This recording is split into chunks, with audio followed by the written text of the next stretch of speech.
ассалому алайкум бинандагони гиромӣ, барномаи ахбор аз телевизиони Тоҷикистон мустақиман манзуратон мегардонем. Дар студия Қурбонзода.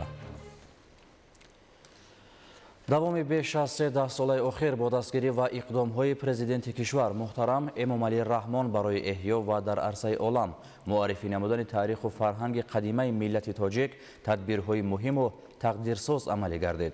қабули ташаббусҳои сатҳи минтақавию байналмилалӣ ва инак дар соли 2025 пазируфтани 11 ёдгории таърихию фарҳангӣ аз ҷониби созмонҳои бонуфузи ҷаҳонӣ ифодаи эътироф ва дастгирии ҷомеаи ҷаҳонӣ аз ибтикороти созандаи Тоҷикистон дар самти эҳё ва ҳифзи арзишҳои фарҳангиву таърихӣ мебошад. тафсилот дар гузориши Зоиршоҳи Тағаймурод.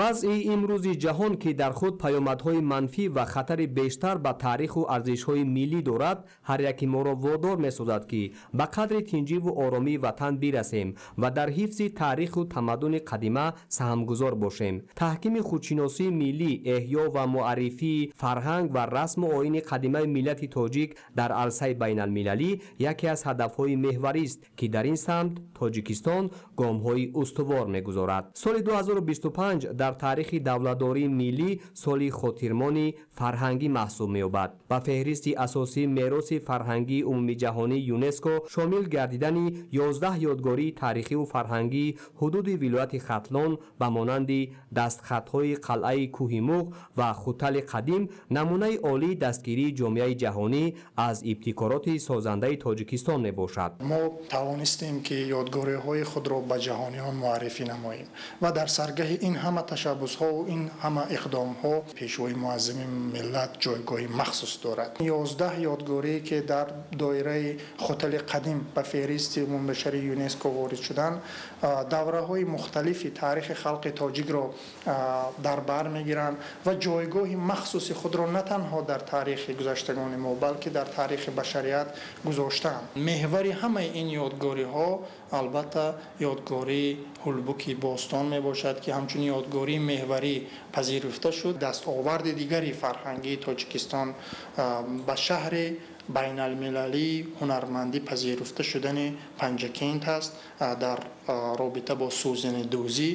маврид ба таъкиди хос аст ки ҳанӯз аз соли 1993 бо талошҳои пайвастаи президенти ҷумҳурии Тоҷикистон пешвои миллат муҳтарам Эмомалӣ Раҳмон ҷиҳати ҳифз ва эҳёи ёдгориҳои таърихиву фарҳангии миллати тоҷик, ҷумҳурии Тоҷикистон узви яке аз созмонҳои бонуфузи ҷаҳон, созмони ҷаҳонии ЮНЕСКО гардид. аз ҳамон давра то имрӯз аз ҷумҳурии Тоҷикистон 21 ёдгории таърихиву фарҳангии моддӣ ва 13 унсури фарҳангӣ ба рӯйхати репрезентативии ЮНЕСКО ворид шуданд. муҳимияти он дар шароити имрӯза дар ин шабу рӯз дар он аст ки мо тоҷиконро ҳамчун мардуми шаҳрсоз, фарҳангофар ва тамаддунофари башарӣ меҳисобанд ва мешуморанд ва мепазиранд. тоҷикон аз қадимулайём ҷойгоҳи таърихии худро дар таърихи башарият гузоштанд, гузошта истоданд ва хоҳанд гузошт.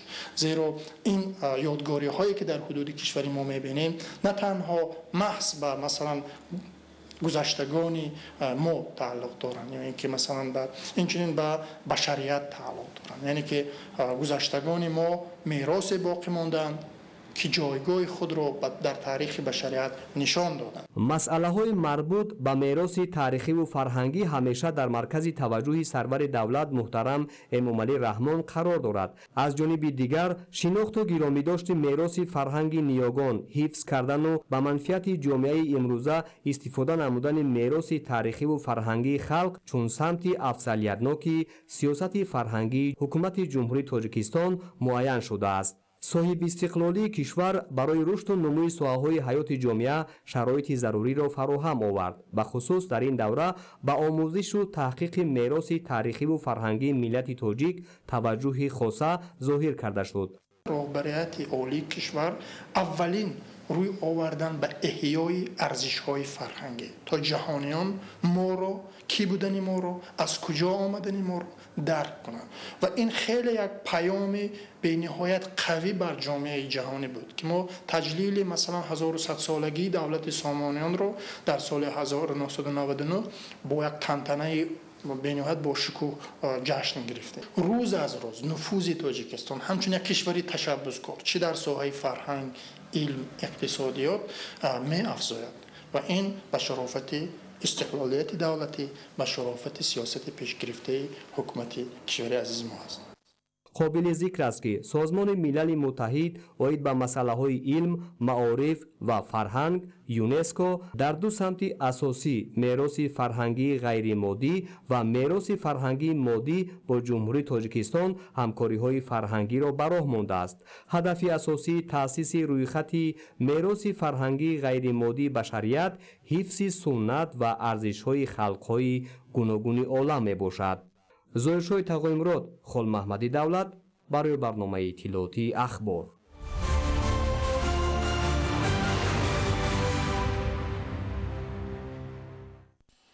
ساده یکی از قدیمترین جشن‌های مردم تاجیک به حساب رفته. آن از آمدن نوروز مژده می‌رساند. با شرافت استقلال دولتی جمهوری تاجیکستان این جشن تاریخی دوباره احیا شده مقام و منزلت خود را پیدا کرد. ساکنان ولایت مختار کوهستان بدخشان جشن سده را همه ساله با رعایت خصوصیت‌های خاص ملی در فضای آسوده وطن تجلیل می‌نمایند. جشن سده در بین چهارگونه جشن‌های مردم تاجیک نوروز، تیرگون و مهرگون مقام جایگاه خاص داشته افاده‌گری آمادگی کشاورزان به گردش طبیعت و کشتکاری بهاری معنی داد می‌گردد. بعد رسیدن به استقلال دولتی با تشبث‌های نیک پرزیدنت جمهوری تاجیکستان پیشوای ملت محترم امامعلی رحمان در جمهوری تاجیکستان یک قطار جشن و عنعنه‌های ملی احیا گردیدند که برخی از آنها صدساله‌ها باز از نظر مردم دور مانده بودند. محض با شرافت سیاست خردمندانه پیشوای ملت محترم امامعلی رحمان مقام و منزلت جشن‌های اجدادی از جمله سده جایگاه خود را پیدا نموده جهت تکامل خودشناسی و خودآگاهی ملی و تشکل معنویات ارج گذاشتن به ارزش‌های ملی احیا نمودن رسم و رسوم اجدادی میان ساکنان کشور مساعدت نموده ایستاده است. باید قید نمود که در این جاده مخصوصا سمی پیشوای معظم ملت اساسگزار صلح و وحدت ملی محترم امامعلی رحمان خیلی همکاران هستند و آن کس امکانیت فراهم آوردن که زیاد جشن‌های ملی مردم تاجیک که آن در گذشته یا کم اجرا کرده می‌شدند و در بعضی جا علاقه آن به گوشه فراموشی سپرده شدند محض از سر نو احیا کرده شدند. سده هم مسئله در روز دهم ماه بهمن سالشماری هجری خورشیدی تشکیل می‌گردد که برابر به آخر ماه ینور سالشماری میلادی میباشد. جشن سده را از بس که در محور آن آتش است جشن آتش هم نامیدند، یعنی سردی های فصل زمستان میگذرد و طبیعت رو به گرمی آورده فصل بهار فرا میرسد. جشن سده از زمان قدیم تا امروز در بین مردم در قطار جشن‌های نوروز، تیرگون و مهرگون احترام و ارجگذاری کرده می شود. در اصل هم جشن سده این جشن گرمی و نور می باشد. جشن سده یکی از جشن‌های محمول است که از قدیم الایام آن در بین مردم تاجیک هستی پخش شده بود. مردم کوهستان بدخشان هم این جشن را هنوز از زمان‌های خیلی قدیم جشن می‌گرفتند. اگر ما از پایان‌تر ولایتمان شروع کنیم، از وادی‌های درواز، ونج، یزدگلام، در اینجا هم این جشن با تنتنه مخصوص و شهامت قید کرده میشه. یعنی اساس این جشن در چی است؟ نقطه یعنی آفتاب به نقطه آخرین خود میرسد و حرکت از سمت زمستان حرکت خود رو به سوی بهار دوام می‌دهد. روی آوردن و ارج گذاشتن به گذشته پرافتخار و سبق آموزی از دردانه‌های بی‌بهای فرهنگ گذشتگانمان زمینه قوی برای مکمل شوی تجربه استحصال نعمت‌های مادی و آینده پرسعادت ملت محسوب می‌یابد. در جمهوری تاجیکستان در دوران استقلال دولتی با تصمیم‌های خردمندانه پرزیدنت جمهوری تاجیکستان محترم امامعلی رحمان جشن و عنعنه‌های نیاگان از جمله سده احیا گردیده امروزها آن در سرتاسر جمهوری همچون یک جشن تاریخی آیین متحدی واسطه مکمل شوی تجربه کشاورزان با افتخار از گذشته صاحب فرهنگ تجلیل کرده می شود.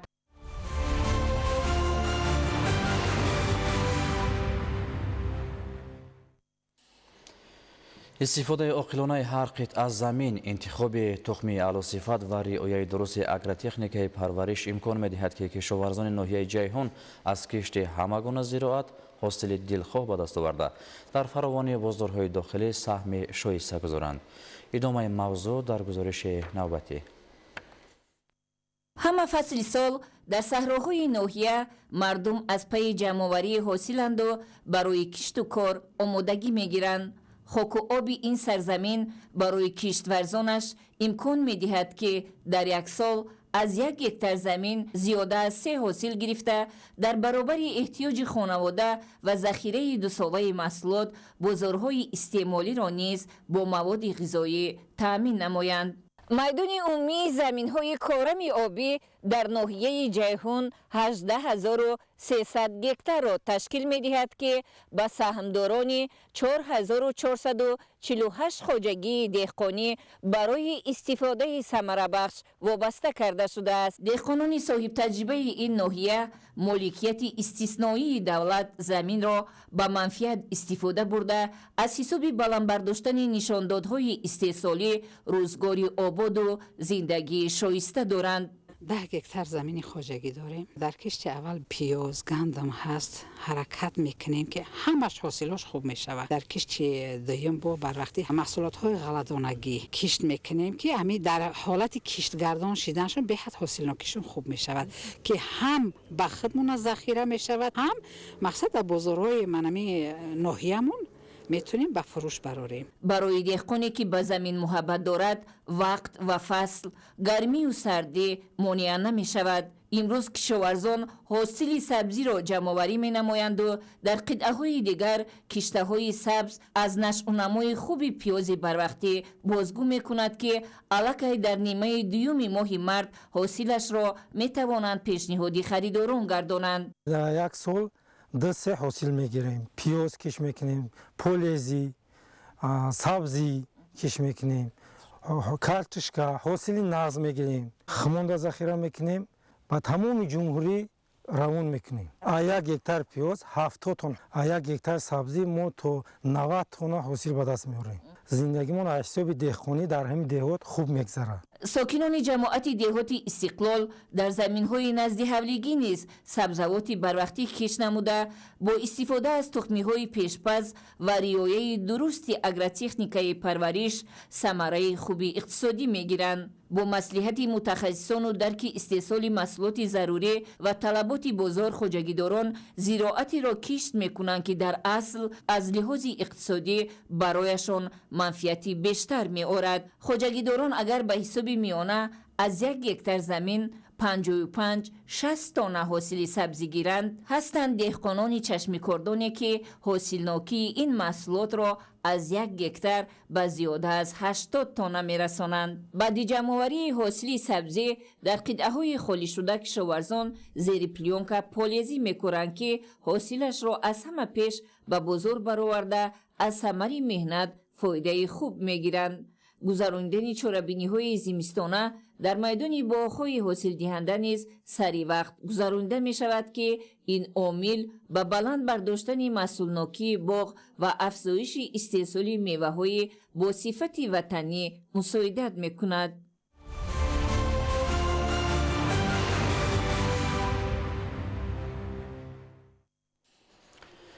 дар партави сиёсати аграрии ҳукумати ҷумҳурии Тоҷикистон рушди соҳаи чорводорӣ дар шаҳри Панҷакент бо афзоиши саршумори чорво ва ҷорӣ намудани таҷрибаҳои муосир ба таҳкими амнияти озуқаворӣ мусоидат мекунад. ҳамзамон бо мақсади фаровонии бозори истеъмолӣ танҳо дар 2 соли охир дар шаҳри Панҷакент 85 гармхонаи доиму амалкунанда бунёд ва мавриди истифода қарор дода шудааст. гузориши Далери Бозор.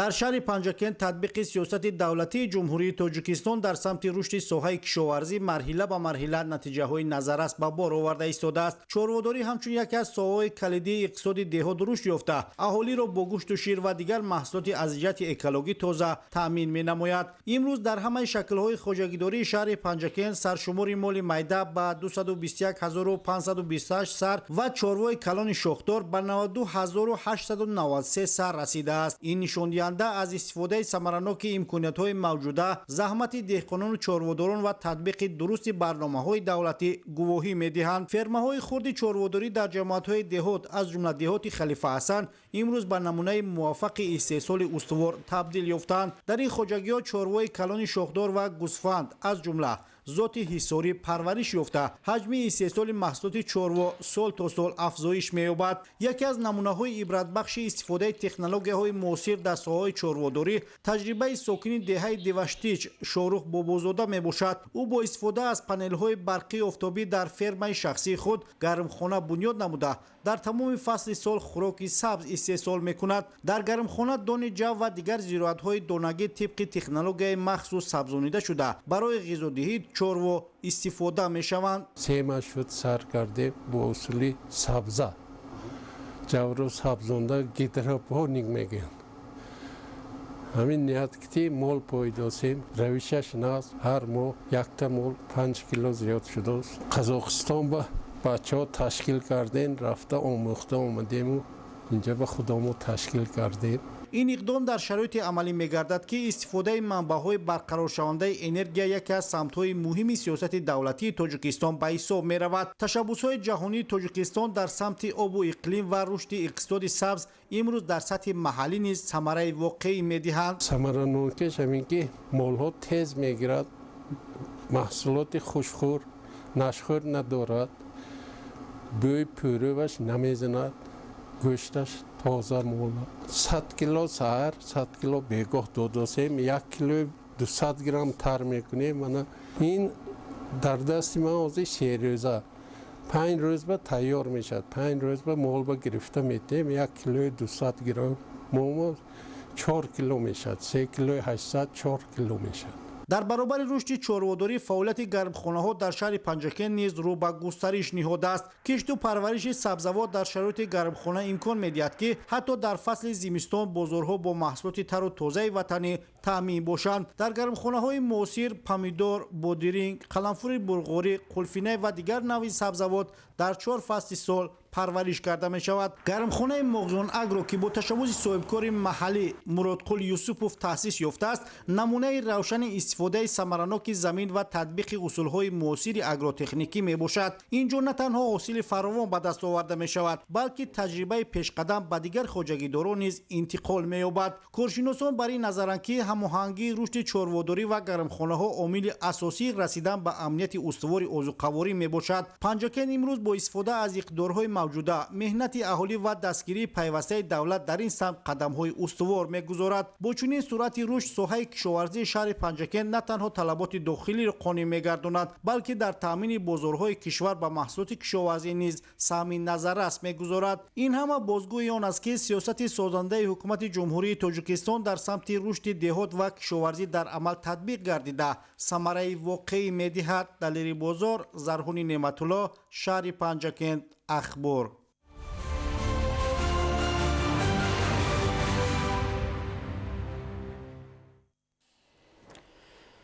جهت سزاوار استقبال نمودن جشن 35 سالگی استقلال دولتی در شهر و ناحیه‌های ولایت ختلان اقدام‌های بنیادکاری وسعت داشته. انشاءات گوناگون با سهم ساکنان و صاحبکاران مرحله به مرحله بنیاد کرده می شود.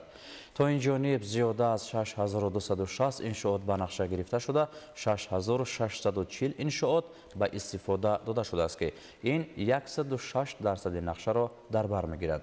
حالا باشد کارهای ساختمانی در دیگر انشاءات جریان دارد. گزارش همکارانمان. از اعلان سال 2026 همچون سال وسعت دادن کارهای آبادانی و سازندگی و تقویت تحکیم خودشناسی و خودآگاهی ملی، ساکنان و صاحبکاران شهر و ناحیه‌های منطقه باختر ولایت ختلان روح و الهام تازه گرفته با عزم و اراده قوی و تندرستی اقدام‌های سازندگی را انجام داده ایستادند. این است که در مرکز و دهات ولایت انشاءات گوناگون تعیینات بنیاد، انفراستراکچور محل تأمین و سطح روزگار ساکنان بهتر و خوبتر گردیده ایستاده است. در ادامه انجام اقدام‌های بنیادکاری، صاحبکاران وطنی در ناحیه جیهون در بنیاد مؤسسه‌های نوی تعلیمی، صنفخانه‌های ایلوگی و در مجموع در رشد ساحه علم و معارف حصه‌گذاری نموده ایستادند. این زمان در نزد 6 مؤسسه تعلیمی ساختمان 41 صنفخانه ایلوگی با مرام ادامه دارد. در سال 2025 مؤسسه تعلیمی رقم 53 برای 640 خواننده، در نزد مؤسسه تعلیمی رقم 1 با دستگیری حکومت جمهوری تاجیکستان بنای لواگی عبارت از 10 صنفخانه، در مؤسسه تعلیمی رقم 6 بنای لواگی عبارت از 10 صنفخانه و در مؤسسه تعلیمی رقم 11 بنای ساکنین لواگی عبارت از 10 سیمخانه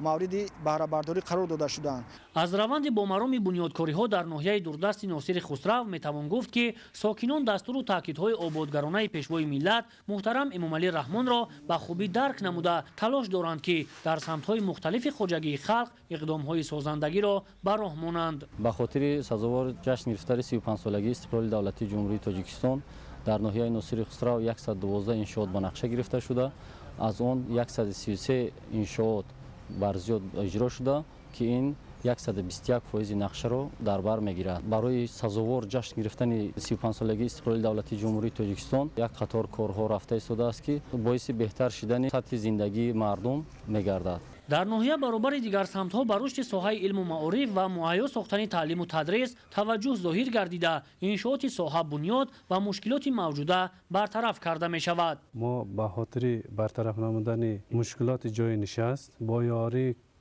خلق و کمیته پدر مادران صاحبکاران 6 صنفخانه ساخته استودیم. بعد بنیاد همه صنفخانه برای 300 نفر خواننده جای نشست تامین می شود. تعمیر راه‌ها، سرسبز و خرم گردانیدن کوچه و محل و تازه و آزاده نگاه داشتن محیط اطراف نیز از اقدام‌های سازندگی به شمار می رود که چنین کارها در هر یک گوشه دیار وسعتی تازه دارد. شاهزاده سمندر موسی نور محمد، ولایت ختلان، اخبار.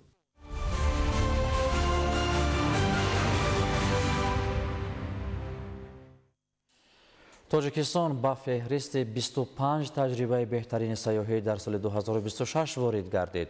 توجه سیاحان را بیشتر امکانیت‌های طبیعی تاجیکستان برای جهانگردی کوهنوردی جلب می‌کند.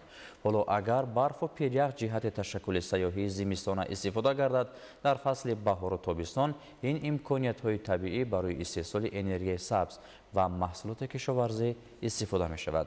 ناحیه رشت دارای بهترین امکانیت برای تشکل سیاحی زمستانه محسوب می‌یابد. نوروزهای عزیزالله از ناحیه رشت گزارش آماده کرده است. هزارچشمه یکی از بهترین موضع‌های سیاحی در حدود ناحیه رشت به حساب می رود که از 5 شرشره خرد و کلان و یک کل عبارت می باشد. این بلندترین شرشره هزارچشمه است که حالا آب از داخل یخ جاری می گردد. این و دیگر شرایط طبیعی بهترین امکانیت به حساب می رود جهت تشکل دادن سیاحی زمستانه در شرایط کوهستان. در زمستان قبای سفید و در بهار و تابستان نمای سبز این طبیعت را جالب و دیدنی نشان می دهد. یعنی این گوشه دیار را می توان در 4 فصل سال برای رشد سیاحی استفاده نمود. از مرکز ناحیه رشت تا هزارچشمه در این فصل سال توسط همین گونه نقلیات رفتن و از طبیعت جالب بهره بردن امکان پذیر است. این طبیعت دلفریب اگر حالا همچون واسطه اساسی برای تشکل سیاحی زمستانه باشد، آینده جهت عملی شوی هدف‌های استراتژی حکومت کشور استفاده می‌گردد. فعالیت 3 مهمانخانه، 15 هومستیل، 12 خط سیر سیاحی و دیگر امکانیت‌ها دلیل بهشوی شرایط برای جلب سیاحان محسوب می‌یابد. 12 تا خط سیر سیاحی در ناحیه رشت موجود میباشد که در جماعت نواباد در دره سیاه دره امکانات سیاحی هست، جماعت تگوبه هست، جماعت اسکلون داریم، جماعت جعفر هست که اصولخانه ملی اونجا هست که میتونن سیاحان ما از تمام امکانات های اونجا بهره‌ور شوند، استفاده برند. و در جماعت دهوتی هویت اسمد هم هست خط سیرهای سیاحی که سیاحان ما میتونن از اینها استفاده برند. در فصل زمستان امکانات های سیاحی بسیار خوب است که سیاحان میتونن با طریق اسب، با طریق تکنیکا میتونن بیان سیاحت کنند. یخ بستن کلی هزارچشمه و شرشره های آن دلیل پست بودن حرارت است و ساکنان ناحیه رشت تشکل هنرمندی و آماده کردن طعام های ملی زمستانه را همچون واسطه مهم رشد سیاحی استفاده میکنند. از چربوهای خودمون گرم است، چکش شموتا گرم است. ما هفته یک بار این تشکیل میکنیم، بعد مهمانان و بچه ها همه کسات خورتاب میکنیم و مزه ترینش در روز زمستان میشود که گرم است. شکرگزاری از دوران استقلال دولتی و بهشوی امکانیت ها آسودگی عائلوی و زندگی فرهمندانه را برای ساکنان کشور تامین نموده است. ما وقتی که کاری صحرا می آمده مادر ما هم تری تیار میکرد، ما مادر ما اینا را یاد گرفتگیم. ҳамин гуна фарҳанги намунавӣ ва меҳмоннавозии миллӣ аст ки мавқеи тоҷикистон ҳамчун кишвари дорои имконияти васеъ барои сайёҳии зимистонаю тобистона баланд мегардад. тадриҷан беҳшавии шароит, муаррифии тамаддуни миллӣ, пешниҳоди намудҳои гуногуни армуғон ва натиҷаҳо дар ин самт буд ки тоҷикистон дар ҷаҳон ба феҳристи 25 таҷрибаи беҳтарини сайёҳӣ дар соли 2026 дохил гардида ба ҷаҳонгардон боздид аз манзараҳои кӯҳӣ, табиати нотакрор ва меҳмоннавозии миллии тоҷиконаро хотирмону илҳомбахш тавсия додаанд. хабои сафед, барфу ях ва беҳтар кардани инфраструктур ташаккули ҷаҳонгардиро дар тоҷикистон таъмин мекунад. наврусиёҳи азизулло, раҷабалӣ маҳмадалӣ, ахбор.